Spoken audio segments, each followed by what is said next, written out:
Em um parecer enviado ao Supremo Tribunal Federal, o Procurador-Geral da República, Paulo Gonet, deu aval ao programa das escolas cívico-militares do estado de São Paulo.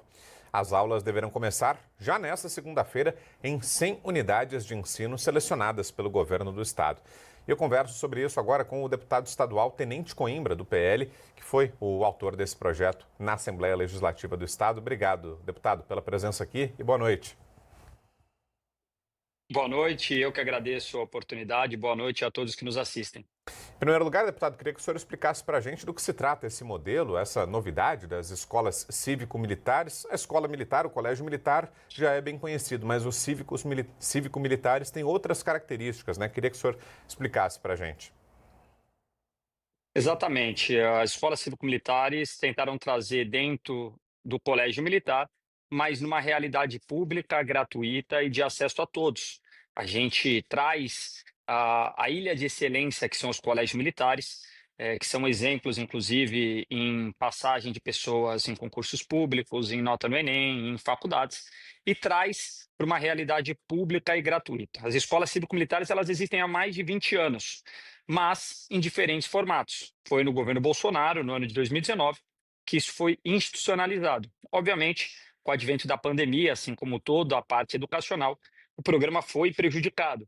E foi esse compromisso que nós fizemos e trouxemos esse programa num nível para o Estado de São Paulo, com as características do Estado de São Paulo, já no ano de 2023, sendo implementado agora, de fato, no ano de 2026. Infelizmente, durante o programa, passou por várias judicializações. Judicializações na primeira instância, na segunda instância, no TJ, no Supremo Tribunal Federal, onde fomos pessoalmente, né, explicar o programa, passou inclusive em judicialização no Tribunal de Contas do Estado. Mas foi vencida todas essas etapas, sendo vencidas agora, inclusive essa etapa na PGR, que também fez uma recomendação sobre uma ADI que ainda segue no Supremo Tribunal Federal. Essa ação de inconstitucionalidade sobre o programa das escolas cívico-militares ainda está correndo, está com o ministro Gilmar Mendes, mas a gente tem a certeza que também vamos vencer mais essa etapa. Mas fato é que o programa já inicia na segunda-feira, no dia 2 de fevereiro, no estado de São Paulo. São 100 escolas que já implementaremos já no ano de 2026 e o compromisso de implementarmos ainda mais esse ano, né? Em torno de 30 a 50, pelo que eu conversei com o governador, podendo chegar até 100 para início de 2027. E o que é uma escola cívico-militar? Uma escola cívico-militar é uma escola que vem de uma escola comum, de uma escola pública, gratuita, de acesso a todos, que continua dessa forma, não tem concurso de admissão, não tem custo, o aluno não paga pelo uniforme, e o militar não é professor e o militar não é diretor. E o que ele faz dentro do ambiente escolar? Ele ajuda na coordenação, ele ajuda na organização. E essa ajuda dele leva a uma escola mais disciplinada. E os números são a prova viva disso. Como eu disse que o programa tem mais de 20 anos, a gente tem o extrato, embora não direto do programa do Estado de São Paulo, mas os números que acabam funcionando nos outros estados e nas outras cidades ao longo do Brasil. Acréscimo de 20% de nota no IDEB, aumento de 50% de evasão escolar, diminuição em 70%, aumento de 70% de alunos estudando no ano correto, aumento de 80% de sensação de segurança dentro do ambiente escolar. Então, quem ganha é o professor, quem ganha é o aluno, e a gente está muito confiante que esse programa vai dar muito certo no estado de São Paulo. E foi grande a procura, deputado, por parte dos pais para matricular os filhos nessas escolas, que ainda é um número reduzido, né? Como o senhor falou, 100 instituições. Teve muita procura, como está sendo a adesão? Muita procura. Em todas as escolas, a gente teve um triplo da procura tradicional. Tem escolas que chegam a 10 vezes o número de alunos que são matriculados. A gente procurou diluir nas inúmeras cidades do estado de São Paulo. Das 100 escolas, hoje elas estão vinculadas a 81 cidades. Esse foi um dos critérios, inclusive, que foi adotado.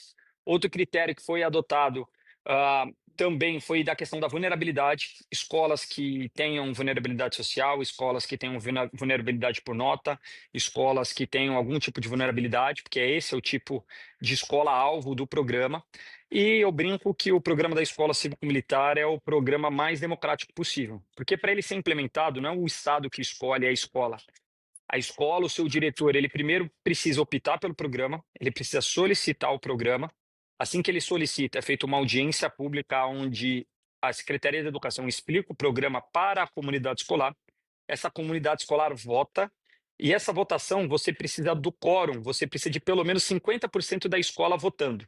E, obviamente, desses 50% no mínimo votando, você precisa de uma maioria para a escola cívico-militar. A média de aprovação chegou a 78%, salvo engano. Então, isso mostra que o programa tem uma alta adesão. A gente teve algumas escolas que, infelizmente, solicitaram, mas não conseguiram ser contempladas com o programa. E a gente tem a certeza que nas próximas etapas, nas próximas escolas que vão ser disponibilizadas para o Estado de São Paulo, a procura vai ser ainda maior.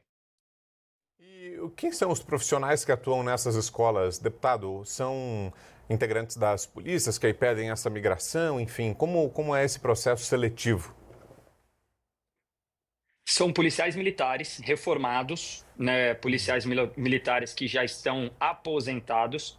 As características dos policiais militares que são procuradas são aqueles que têm patrulhamento comunitário, aqueles que participaram de programas sociais, como, por exemplo, o ProERD, né? O foco não é aquele policial que é operacional, muito pelo contrário, aquele que já tem uma relação com a sociedade. Lembrando que o militar ele não vai participar dentro do ambiente escolar, ele não vai ministrar aula de português, aula de matemática, continua sendo responsabilidade dos diretores, mas aquele que consegue sim participar dentro do ambiente educacional, né? Foi feita uma avaliação dentro da Secretaria de Segurança dos militares que solicitaram as vagas, obviamente, com uma localidade próxima, porque eles vão trabalhar dentro de ajuda de custo, então não recebe vale transporte, então eles têm que estar próximo da escola, próximo na cidade, em cidades menores, e que tem características que se vinculem a um ambiente escolar. Então esses militares foram selecionados, eles foram treinados já no início do ano. O processo de capacitação junto do ambiente escolar já vai começar na semana que vem, que é a volta às aulas dos professores também, né, para fazer o sistema de convivência dos militares com os professores, e tudo está caminhando da melhor forma possível. As pessoas, tanto os alunos quanto os docentes que não ficaram confortáveis com a escola cívico-militar, eles poderiam ter pedido solicitação de mudança ou de escola, ou se não, de localidade. A procura de alunos mudando de escola, ela é menor que 10%, então a gente tem uma alta aceitação. De professores eu não tenho esse número, aliás, eu não conheço algum que tenha solicitado a mudança de unidade, porque traz mais segurança.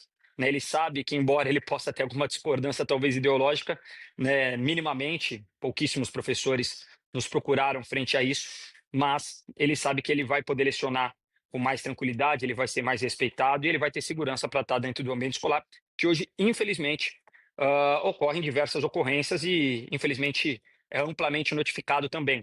Né? A gente tem ocorrências de agressão, a gente tem ocorrências mais graves, até às vezes como mortes, a gente tem ocorrência de tráfico de entorpecentes, tudo isso dentro do ambiente escolar. Então, o professor ele se sente mais seguro e, obviamente, ele acaba gostando do programa.